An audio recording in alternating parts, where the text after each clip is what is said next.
Politics of India, ये Annie Besant ने लिखी है। एनी बेसेंट 1920 में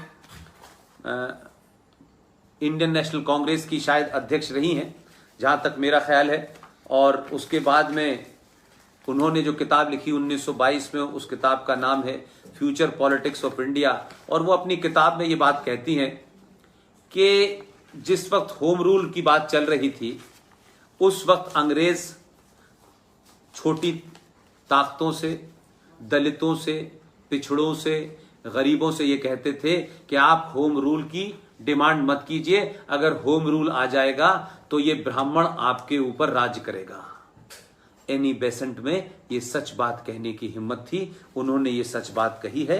आप उन किताबों को पढ़ें और पूरी ताकत से पढ़ें। और ये किताबें ऐसे लोगों ने लिखी हैं जिनको कोई चैलेंज नहीं कर सकता है। इसमें बहुत सारे लोग लोहिया का नाम बहुत लेते हैं, लोहिया के नाम पे सरकारों पे काबिज हो जाते हैं। ये बात अलग है कि वो भी चंबल से आए हैं, लेकिन फिर भी लोहिया का नाम लेकर के कैसे राज सत्ता पे बैठते हैं। कैसे उन्होंने इस देश में एक आदमी जो भारत माता को डायन कहता है, जो शियाओं के कत्ल को वाजिब समझता है, सिर्फ एक एमएलए जो रामपुर का था, जिसका पूरा परिवार इस समय जेल में सड़ रहा है, जिसने गरीबों की नाजायज तरीके से गुंडागर्दी से जमीनें ले करके एक प्राइवेट लिमिटेड टाइप की यूनिवर्सिटी बनाई और उसने अपने आप को सरसैयद बनने की कोशिश की। लेकिन उसकी पिटाई रामपुर में 1966 में इतनी की गई थी क्योंकि उसने देश की सेनाएं जब सीमा पे जा रही थीं तो सड़कें खोदी थी। उन ट्रक्स में जिसमें साजो सामान जा रहा था, उस गद्दार ने तब उनके ऊपर पत्थर फेंके थे। उस वक्त के डिस्ट्रिक्ट मजिस्ट्रेट, क्योंकि उस वक्त आई भी नहीं थी, उस वक्त के डिस्ट्रिक्ट मजिस्ट्रेट मिस्टर सहाय ने उसको बुरी तरह पीटा था और दिल्ली से ऑर्डर हुआ था उसको गोली मारने का। सहाय ने कहा, तू जवान लड़का है, शहर छोड़ दे। रातों रात भाग करके वो अलीगढ़ यूनिवर्सिटी में आया और फिर उसने अलीगढ़ यूनिवर्सिटी में जहर फैलाया और फिर मुलायम सिंह के साथ राजनीति की और समय समय पे ये कहा कि कारगिल का युद्ध तो सिर्फ मुसलमानों ने लड़ा था। उस खबीस ने, उस हरामुद्दहर ने, उस मरदूद ने फौज के अंदर भी बांटने की कोशिश की। लेकिन उसी ने कहा कि भारत माता डायन है। वो चंबल से आने वाले लोगों ने जो सत्ता में बैठे थे, ऐसे लोगों को प्रमोट किया। इसलिए राम मनोहर लोहिया का नाम लेने वालों से पूछिएगा कि किताब का नाम है guilty man of India's partition. यह राम मनोहर लोहिया ने लिखी है। धज्जियां उड़ाती हैं उस मक्कार जिसका नाम इस देश में कोई लेता नहीं है और उसको बड़े महान अंदाज में बताया जाता है, ओ हो कि उस मक्कार का नाम कोई ले ले। भारत का पहला शिक्षा मंत्री जिसका नाम था सैयद गुलाम मोइनुद्दीन अहमद बिन खैरुद्दीन अल हुसैनी। आप सोचिए जरा, कैसे कैसे मक्कार इस देश में है। उसी इदारे से आया था जिससे मैं आया हूं। इसलिए लोहिया के नाम लेने वालों को कहिए कि ये किताब भी पढ़ें, और ये किताब पढ़ेंगे तब उनको पता चलेगा। इसलिए उनसे कहिए कि और किताब पढ़ने के लिए उनको पढ़ें। पार्टीशन बाय बैरी वाइट, मैंने एक किताब अंबेडकर की आपको बताई दी है। उस किताब का नाम है पाकिस्तान और पार्टीशन ऑफ इंडिया।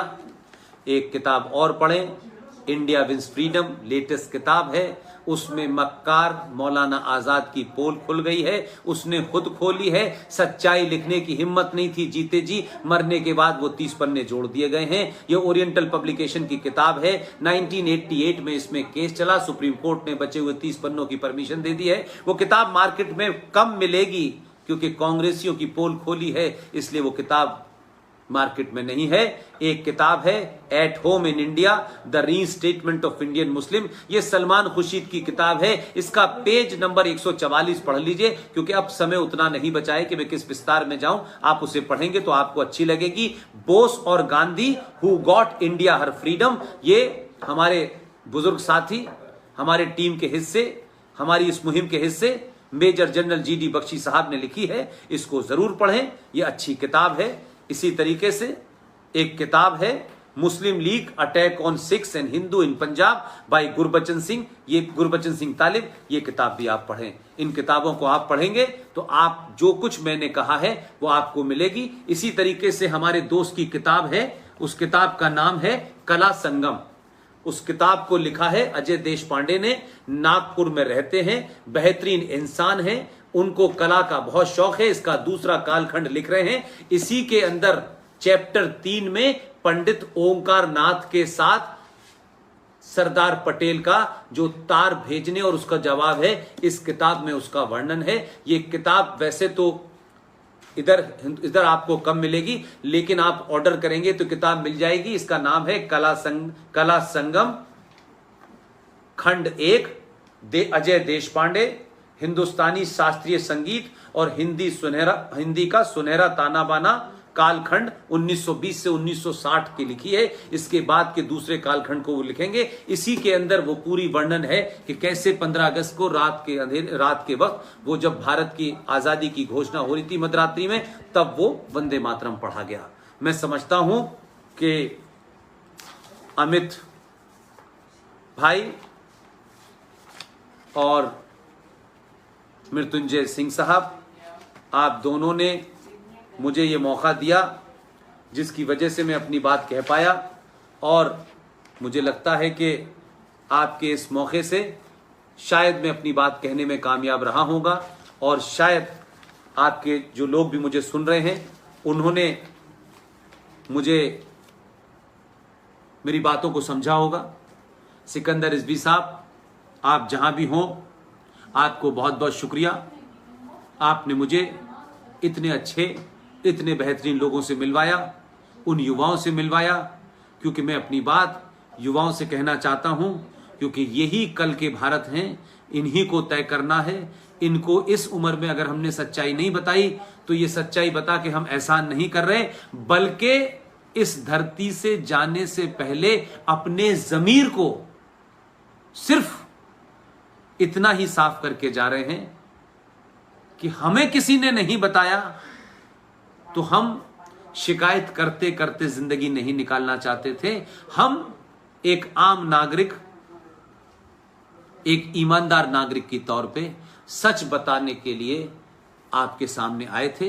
अब आप नए संसाधनों से जुड़े हैं, डिजिटल मीडिया से जुड़े हैं, आपके पास ताकत भी है, आपके पास समय भी है, आपके पास रेफरेंस भी है, और कोई आपको दिग्भ्रमित नहीं कर सकता।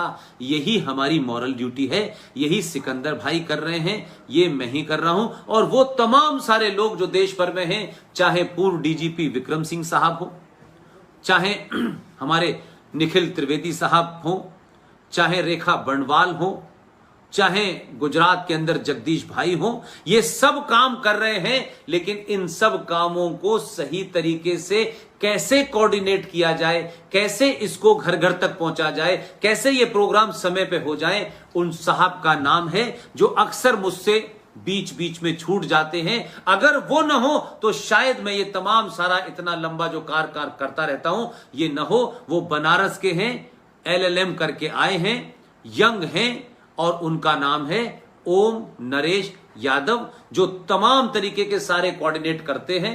उन्हीं की वजह से मेरे और आपके बीच में ये बिना किसी विघ्न के ये पूरा संबोधन हुआ। आप सबको एक बार फिर, और केसरिया हिंदू वाहिनी के तमाम सारे लोगों को मेरा नमस्कार, धन्यवाद, थैंक यू वेरी मच, शुक्रिया।